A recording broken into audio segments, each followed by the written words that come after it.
enough is enough with this disgusting, vulgar man. And to talk about women that way, and the irony is that you physically look like you do. Beyond the stupidity of it, you're a pig. You are a bully, and you are doing disgusting things to this country. Wow. That was former CNBC host Donnie Deutsch Friday on Morning Joe attacking President Trump for his earlier tweets about Mika Brzezinski and Joe Scarborough. Some may think the president went overboard in his bloody comments about Mika, but MSNBC is not one to talk. They spent nearly a decade personally trashing women like Sarah Palin in the most disgusting way. People like Joe Scarborough making fun of the way she speaks and her family. Even Martin Bashir was forced to resign after scathing comments about the former Alaska governor. So where's the outrage? Mark Levin, author of Rediscovering Americanism and host of CRTV Network's Levin TV, joins me now.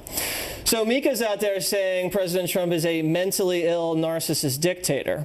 And, you know, personally, I don't think it was the smartest move for President Trump to go after her physical appearance. But, you know, Morning Joe's been a platform that has been trashing women like Sarah Palin for ages. They're not really on firm ground calling the president a sexist, are they? No, what is the point of this program, The Morning Joe? They don't get any ratings. They have the heartbeat of Greenwich Village. You know, they claim to represent the people. Yeah. I don't even watch this show. You know, I see clips of this show.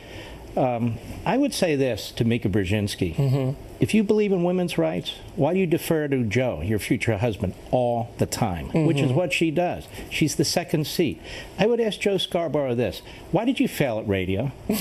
I know this because when he left WABC Radio, where I am, and on 3 other stations, he and she said, we're taking a little respite, you know, to rebuild our radio show. And then they wind up on MSNBC. That show has less viewers than sonograms and airport radar, as far as I can tell. It's like CNN. If CNN didn't have airports, they'd have CNN nothing. wouldn't have no ratings. That's the only time I watch CNN is when I travel. Let me ask you this, because you're a trained lawyer, and there was some audio that we're not going to play, but I think the president was at a fundraiser the other day, and I don't know if he was joking or not, but he said something like, you know, maybe I should sue CNN, you know, because CNN's been caught in a few embarrassing sting situations, and they've, you know, really had to eat crow recently. Does he have a case? No. No, we have Supreme Court precedent. He doesn't have a case. But can I go back to this little fella, Donnie Deutsch? The little fellow. Little fella, no Donnie Deutsch. No pun intended. Let me tell you something, Donnie Deutsch. You think you're a tough guy? You go on TV, you talk about the President of the United States that way. That's the problem with that show. You want to be respected? Then you treat people with respect. You want to be a jerk? Then you're going to be treated like a jerk. Now, look, whether we agree with the president or not, the fact of the matter is he's a proud man. Mm-hmm. He's an accomplished man. He's done more than Joe Scarborough has ever done in his life. You can challenge him on the issues aggressively. I have. You can take him on certain personality traits and so. But when you call him schmuck and you start attacking and doing that sort of thing, you get no respect, and you don't deserve any respect either. So Mark Levin and Donnie Joyce, don't have these guys in the same green room. There could be trouble. Oh, I'm so nervous. Let me talk to you about health care. You know, I've said at the top of the show, the health care bill coming out of the Senate's not going to be perfect. We all know Obamacare is far from perfect. What do you want to see happen? I think it's a disaster. And I think what the Senate's doing a disaster. If you ask the American people what the Senate's doing, they can't even tell you what the Senate's doing. No, I can't even tell you. I get paid to tell people. But that's the point. You know, people are going to a doctor. They want to have access to a doctor. They want to have access to the procedures they need, the surgeries they need. They don't want long waiting times and so forth at a reasonable price. Now, how do we get there? Do we get there through the centralized type government system? Let me ask you a question. How many people do you know in America go to Canada for health care? How many people in America go to Britain for dental care? How many people in America go to France for health care? Right. On and on. We're the only industrialized country that doesn't have socialist health care. Good. What we need to do, I like the president's latest idea. If they can't pass something, and I hope they don't, because it's always in the mindset of the left, what are we going to do? It's all based on Obamacare. If the thing is repealed and you give 12 months notice, what happens in this country? That's 20 million people who need insurance. Right. They say, well, 20 million people won't have insurance. That's baloney. Free enterprise, entrepreneurs, insurance companies, they're all going to step in. They're going to offer different types of policy, maybe just catastrophic care, basic care, whatever it is. Right. They will make money.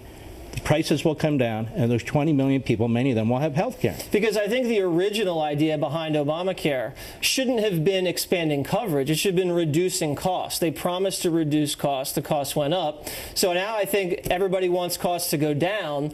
It's bogus to say that people are going to lose insurance. Of course they're going to lose insurance because now they're not being taxed into getting insurance. And they push people into Medicaid. Yeah. And then they say, look at this. Medicaid is a welfare program. Yeah, and it's exploding. It's exploding like all the other welfare programs. And here's the thing. They think, look at all this coverage people are getting Medicaid. People on Medicaid don't like Medicaid. Let's open up the system. We don't even discuss it. We don't even debate it. And the Republicans in the Senate aren't either. So I like this idea. Repeal the thing. Give 12 months to the private sector, unleash the private sector, and those 20 million people are likely to have good health care. That's true. I had Spicer on the other day, and I said, when are we going to do the buying across state lines deal? And he said, phase two. Phase two, Water. Right. So we're all waiting for phase two. Let me talk to you about the Russia-Obama collusion angle, because this is something that you've been talking about on your radio show. I noticed the Washington Post came out with this piece that Obama was just struggling so much on how to deal with the Russian interference, didn't really do anything. But this week I have heard very little, for some strange reason, about the collusion angle. Why do you think that is? No, because your point. Barack Obama was president, commander-in-chief. He was responsible for protecting us from cyber warfare. It was great hearing these left-wing kooks on the Senate Intelligence Committee who used to love the Soviet Union. Now all of a sudden they don't like Russia. Right. I'm not a code pink Republican. I've never liked Putin, and I've never liked the Russian government. Right. That said, when I listen to them wax on and on about, do you understand what an assault this is on America? Yeah. Do you understand what an assault this is on our system? Yeah. Now what did you guys do about it? Who was the FBI director? Comey, Clapper. You had Loretta Lynch, Obama. And what did they do? They covered it up from the American people because they wanted her to win, Hillary, and they thought she would, and they didn't want people to think the election was tainted. So you're quite right. I said the other day on The Five, this was a dereliction of duty on behalf of the president. And it's funny that you say the Democrats, they were for Russia before they were against Russia. You just rewind the thing about 20 years. Mark, congratulations on the book. Pleasure. You're a good man. Enjoy it. Thank you very much.